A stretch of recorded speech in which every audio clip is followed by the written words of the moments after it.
She never liked tax season, but she'd always been the one who handled it. The neat rows of receipts, the file folders labeled with years in her handwriting, the spreadsheets that made her feel like maybe, just maybe, she was on top of things. It was the one corner of their life she kept hers, organized, predictable, safe. So when she sat down at the dining table that rainy Thursday afternoon with her mug of lukewarm coffee and the open laptop, she didn't expect to find her entire world cracked open between cell B12 and G25.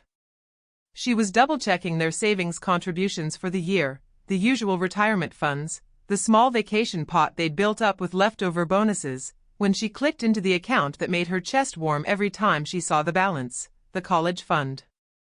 Her daughter's future. The one thing she told herself, year after year, would make every budgeted grocery trip, every packed lunch worth it. But instead of the tidy line of zeros she expected, there was nothing. The number stared back at her, stark and empty, $0. She blinked. Checked the date. Clicked refresh. Nothing changed. The zeros didn't grow digits. The pit in her stomach dropped so hard it made her dizzy. She leaned forward, clicking into the statements, each transaction popping up like little betrayals. They weren't tuition payments or emergencies. They were wire transfers to a name she didn't recognize. They were hotel charges at places they'd never stayed, dinners that cost more than she'd ever spent on herself in a month. One of the transfers was for a piece of jewelry that cost more than their daughter's entire first semester would have. She felt her pulse hammering at the base of her throat, a sick heat spreading through her chest. For a moment, she thought, this is a mistake. It has to be a mistake. A bank error, some crossed wires.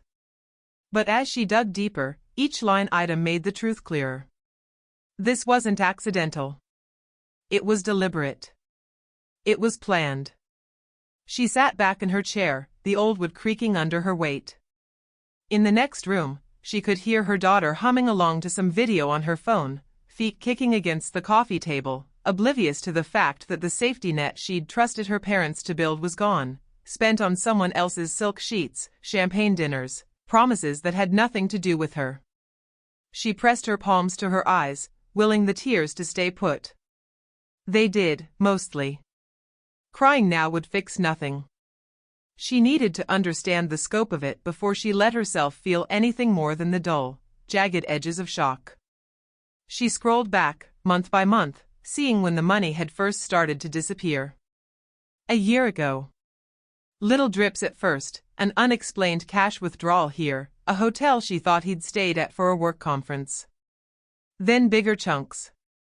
The lies lining up neatly in her memory, the business trips that stretched out just long enough to make her question her own suspicions. The excuses for the overtime that never showed up on his paycheck.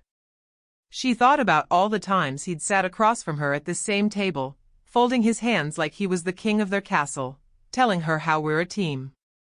How many nights had she stayed up late, calculating exactly how much they'd need for tuition, for textbooks, for the dorm deposit?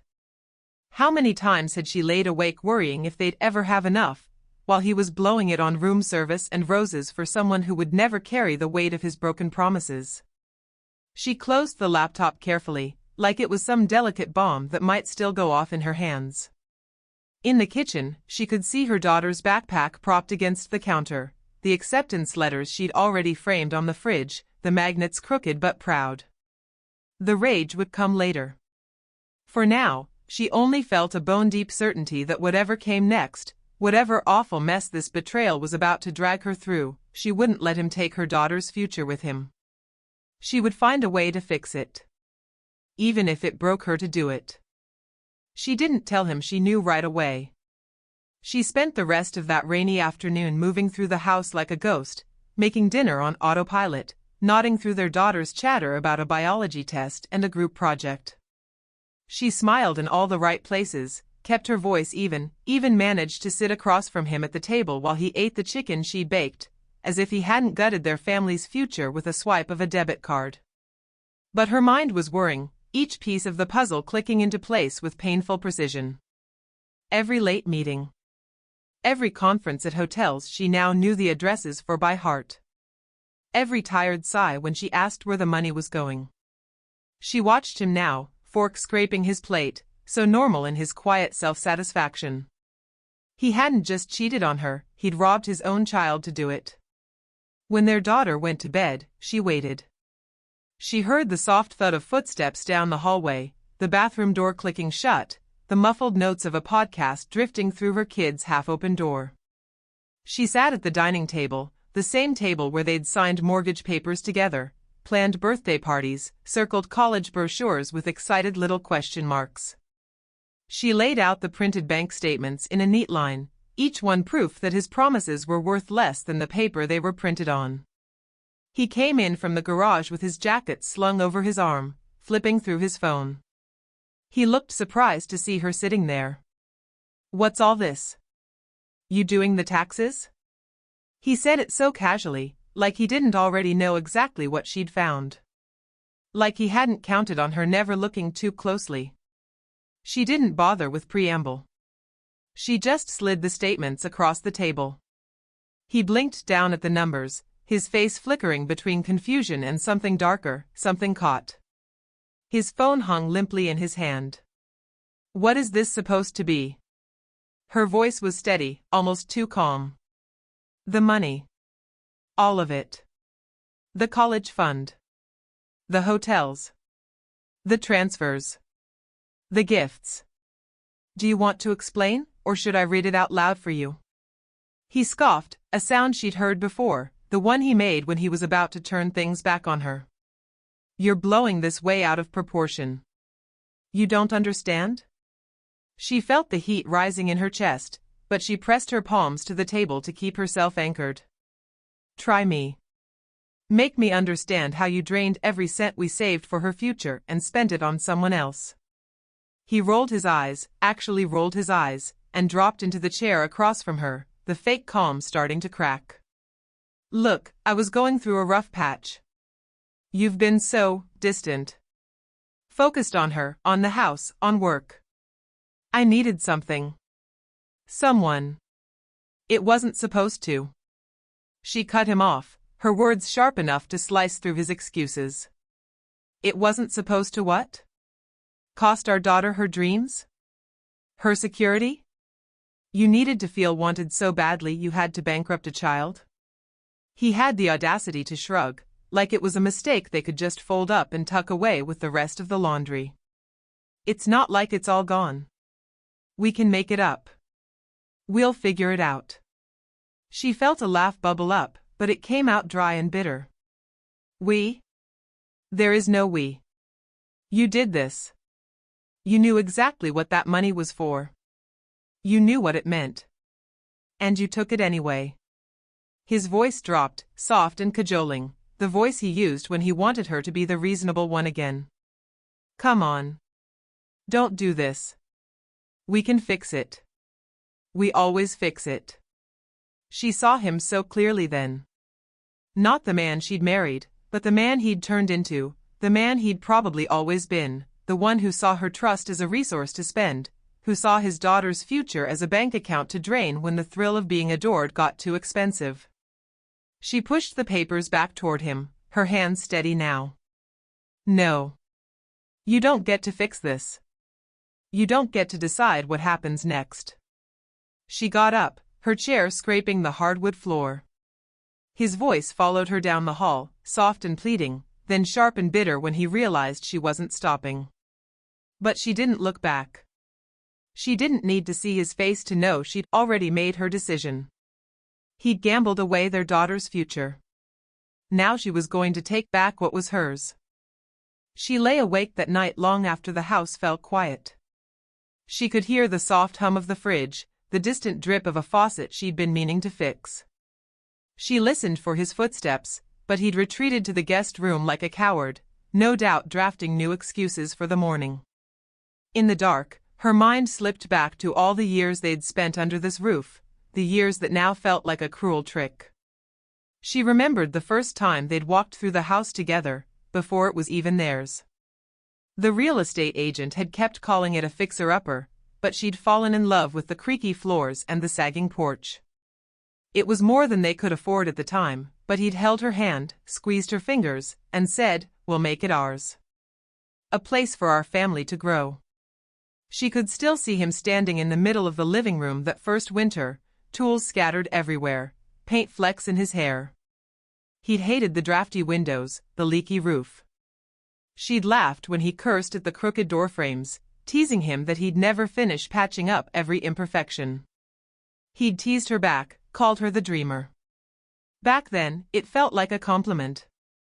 After their daughter was born, every room held echoes of her, tiny socks stuffed under couch cushions, finger-painted masterpieces taped to the fridge, the faint scuff marks in the hallway where she'd learned to ride her scooter indoors on rainy afternoons. She'd rocked that baby to sleep against her chest on nights when he claimed he was working late, back when she still believed it. She'd hummed lullabies in the pale glow of the nursery nightlight, whispering promises she'd meant with every bit of her heart. "You'll always be safe. We'll always take care of you." That was what made it hurt the most. The money he'd blown on silk sheets and room service hadn't just been numbers in a bank account, it was nights she'd gone without, so their daughter wouldn't have to. It was the birthday trips she'd said maybe next year too. It was the promotions she'd turned down because they'd agreed one parent should be around more. She'd done it all gladly, told herself it was worth it, that every sacrifice meant a softer landing for the person they both claimed to love the most. She thought about the long evenings she'd spent at this same dining table, calculator in hand, budget spreadsheets open, eyes stinging under the glow of the overhead light while he dozed on the couch. She'd planned and worried and stretched every dollar like taffy, making sure the tuition fund grew, inch by inch, until it felt like hope solidified into a number. It hadn't been much to some people, a private college still might be out of reach, but it was enough for in-state tuition, a safe dorm, books, and breathing room.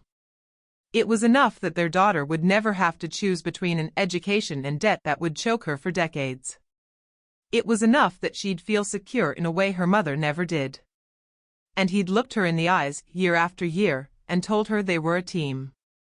"We're in this together. Everything for her." She let the ache settle in her chest, staring at the ceiling, tracing the water stain from that old roof leak they'd once fixed together.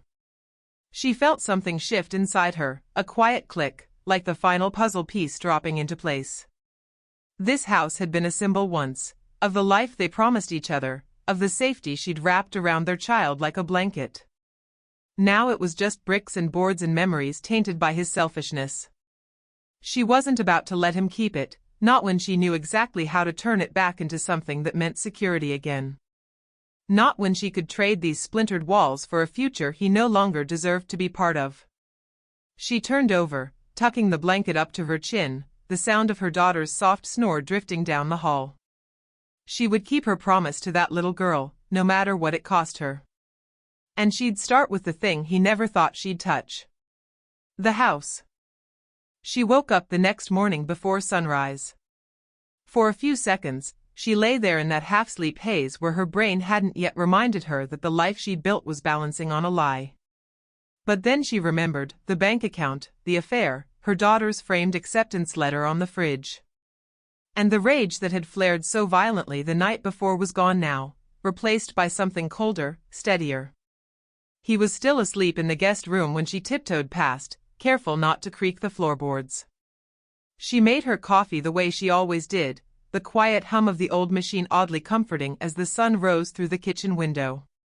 It was almost funny how normal the house looked, as if you couldn't peel back the drywall and see the rot that had been there all along. By the time her daughter padded into the kitchen in her fuzzy socks, rubbing sleep from her eyes, she had her smile in place, warm, real enough. "Mom, you're up so early," her daughter mumbled, grabbing a mug for tea. "Just thinking about some things," she said softly, brushing her daughter's hair back from her forehead. She didn't say what things. She didn't want her child to carry the weight of what her father had done, not yet, maybe not ever. If she could help it, she'd shoulder that burden alone. She'd always been good at carrying the heavy stuff for everyone else. When her husband left for work that morning, mumbling something about "we'll talk tonight" that she didn't bother answering, she closed the door behind him, leaned her forehead against the wood, and exhaled. Then she walked into the small home office they'd once painted together in cheerful pale blue, sat down at the desk, and opened her laptop. She started with the mortgage statement, the balance, the terms, the equity. She did the math twice, then a third time, double-checking that she could clear the debt and still have enough to cover at least the first 2 years of tuition outright, plus a small place for the two of them to land. Nothing fancy, but safe. The idea of safe felt more luxurious than any big house ever could now. Next, she pulled out the old binder they'd made when they first bought the place, title documents, insurance papers, receipts for every repair they'd scraped together money for. Back then, they'd joked about it being their forever home. Now, every page felt like proof that she had always been the one to hold this house together, board by board, paycheck by paycheck, while he'd spent what he wanted behind her back. She found a realtor's number scrawled on a card in the junk drawer. A woman she'd met once at a neighbor's barbecue. She remembered her as kind, discreet. She pressed the card flat on the desk, her finger hovering over the phone. There was a flicker of doubt, the little voice that still sounded like her mother, whispering that good wives didn't make big decisions alone.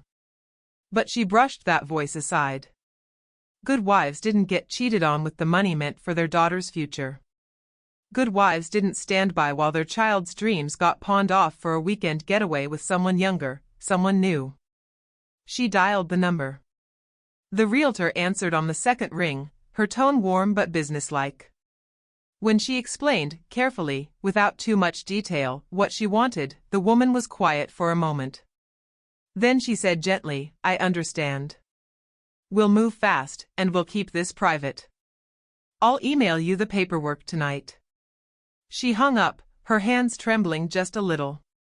Not with fear, with relief. The first real sense of control she'd felt in months. She could almost see the next version of her life taking shape, smaller, simpler, but whole. A clean kitchen table where no one would sit across from her and lie straight to her face. She pulled her daughter's college acceptance letter off the fridge, smoothing out the corner that always curled up.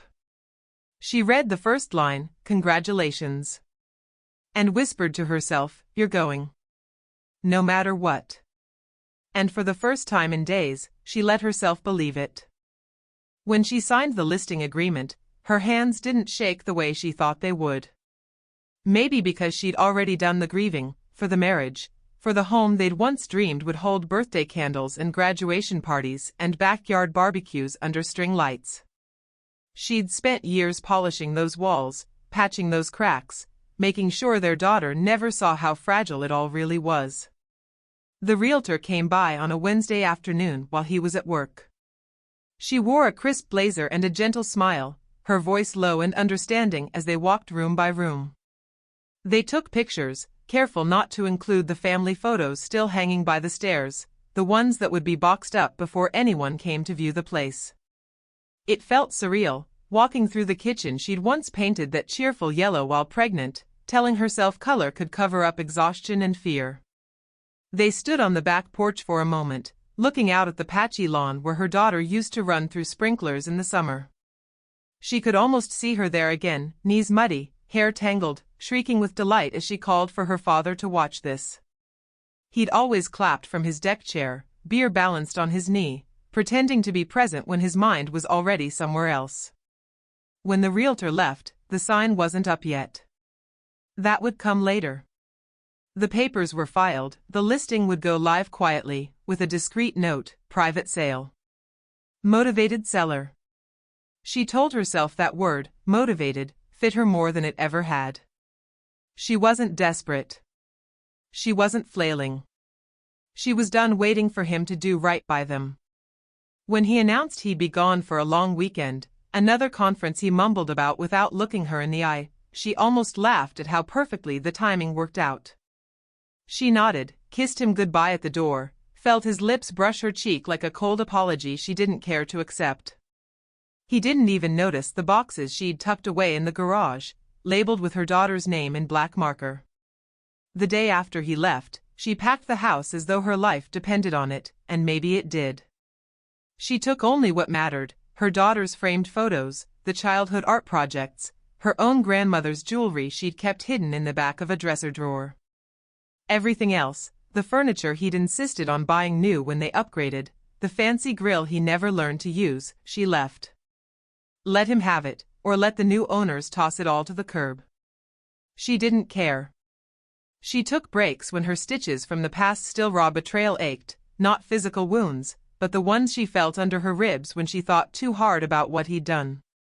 She'd pause with her hand braced on the counter, breathing slow until the tightness eased. Then she'd keep packing. She'd kept their family together with sheer will before. She could do this, too. When the buyers came, a young couple with a baby on the way, she stood in the kitchen as they signed the final papers. They looked at her with soft eyes when they realized she was selling alone, but they didn't ask questions. She liked them for that. They deserved to build their own dreams in this house. She didn't need it anymore. She walked through each empty room one last time, fingertips brushing doorframes she'd once painted herself. She whispered a goodbye in the nursery, now stripped bare except for a pale sunbeam stretching across the hardwood floor. Before she locked the door, she paused in the front hallway. In the corner, she could still see the faint pencil marks where they'd measured their daughter's height every birthday. She pressed her palm to those ghostly lines, a small promise to her past self, "I'm not letting him ruin this for her. Or for me." Then she stepped out into the sunlight, the keys in her pocket, the check ready to deposit into a new account with only her name on it. She didn't look back. He came home on a Tuesday afternoon.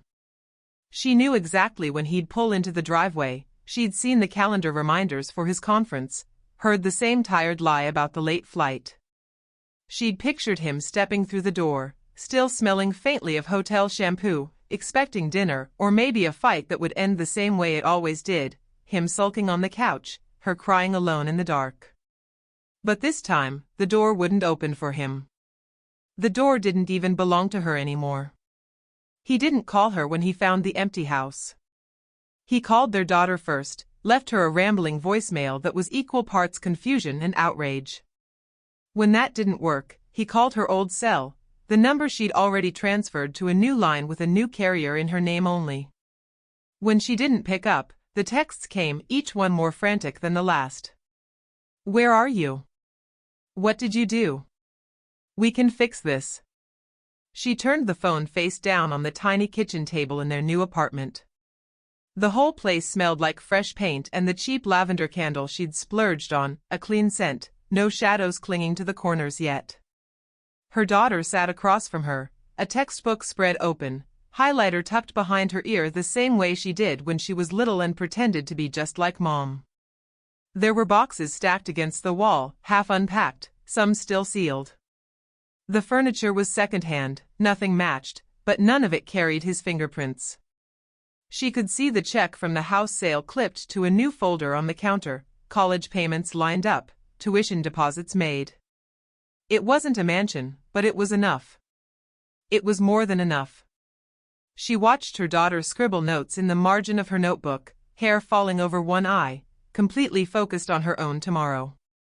It made her throat tighten in that soft, painful way that reminded her she'd done something right.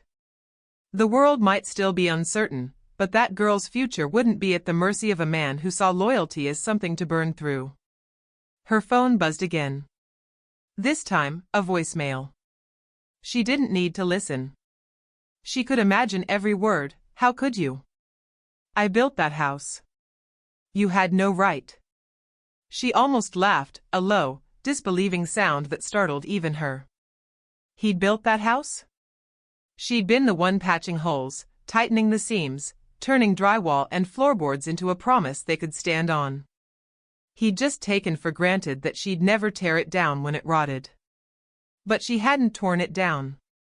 She'd traded it for something better, the chance to build a life with no locked doors, no bank accounts waiting to be drained while her back was turned. No secret hotel rooms or wire transfers dressed up as mistakes. She opened her laptop, pulled up her new savings account. The balance sat there like a quiet vow, not just enough for tuition, but enough to breathe. To take a vacation one day, maybe. To never again ask permission to spend her own money. Her daughter looked up, catching her staring. "You okay, Mom?" she asked, her eyes so much like her father's, but none of the lies behind them. She nodded. "Yeah," she said, reaching over to tuck a loose strand of hair behind her ear. "I really am." She didn't tell her everything, not now. Someday her daughter would understand the cost of keeping her safe. Someday she'd know that sometimes love means closing a door so firmly it can never be opened again. That sometimes freedom looks like a tiny kitchen table, mismatched chairs, and the space to be exactly who you are. The phone buzzed one last time. She reached over, powered it down, and let the silence settle like a warm blanket around her shoulders. She didn't need that house. She didn't need him. She just needed this, her daughter's soft humming as she studied, the smell of lavender drifting through rooms that belonged to no one but them, and the promise that tomorrow, whatever it brought, was finally theirs alone.